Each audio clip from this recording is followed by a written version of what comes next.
যেদিন আল্লাহর নবী দুনিয়া থেকে বিদায় নিচ্ছে, সেদিন জিবরাইল আইসা বলছে, ইয়া রাসূলুল্লাহ, মালাকুল মউত দরজায়, আপনি বললে আসবে, আপনার রুহু কবজ করবে।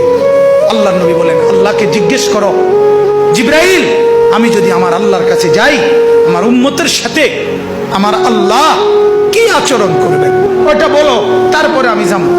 জিবরাইল গেলেন, আল্লাহর নবীকে আয়েশা শুনাইলেন, ও নবী, আল্লাহ তাআলা জানাইছেন আপনার অবর্তমানে আপনার উম্মত যখনই মাফ চাইবে, আল্লাহ তাআলা আযাব দিবে না, সাথে সাথে মাফ করে দিবে।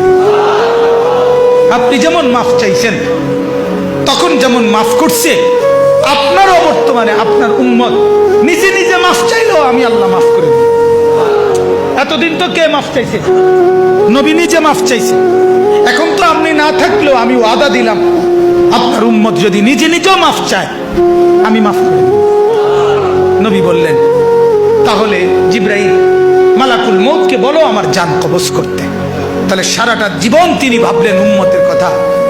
আজ যখন তিনি দুনিয়া থেকে বিদায় নিচ্ছেন, তখনও ভাবছেন কার কথা?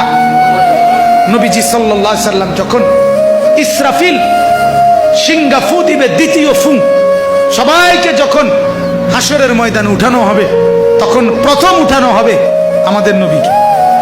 হাদিসে আছে 4 ফেরেশতা জিবরাইল, মিকাইল, ইসরাফিল, আজরাইল আসবেন নবীজির রওজা মুবারকে।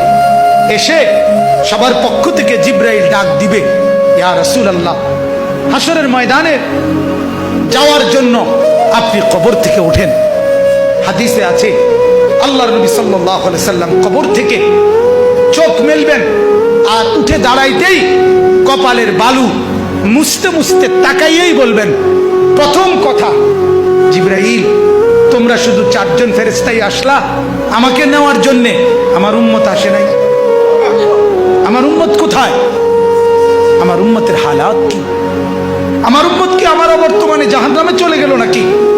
জিবরাইল তখন বলবেন, হায় ইয়া রাসূলুল্লাহ, আজও ভুললেন না, আজও ভুললেন না, আজও সেই উম্মত যাওয়ার দিনও বললেন, দুনিয়ায় থাকতেও বললেন, আজও বললেন, আপনার উম্মতের এখনো উঠেই নাই, এখনো তো কবর থেকে কেউ তুলে নাই, আপনাকে তুলেই বাকিদেরকে উঠানো হবে। আল্লাহ নবী বললেন, তাইলে চলো, তাইলে ঠিক আছে, চলো হাসরের মাঠে।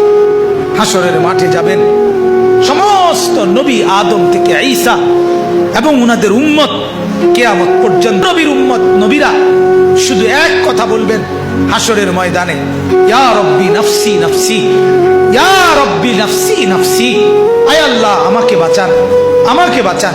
সমস্ত ফেরেশতারাও বলবে, আল্লাহ আমাকে বাঁচান। সমস্ত জিন বলবে, আল্লাহ আমাকে বাঁচান। পুরা হাসরের মাঠে একই শব্দ, আল্লাহ আমাকে বাঁচান, আমাকে বাঁচান।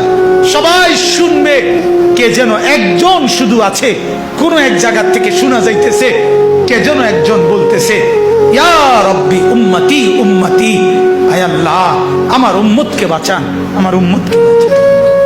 তিনি মুহাম্মদুর রাসূলুল্লাহ সাল্লাল্লাহু আলাইহি ওয়াসাল্লাম।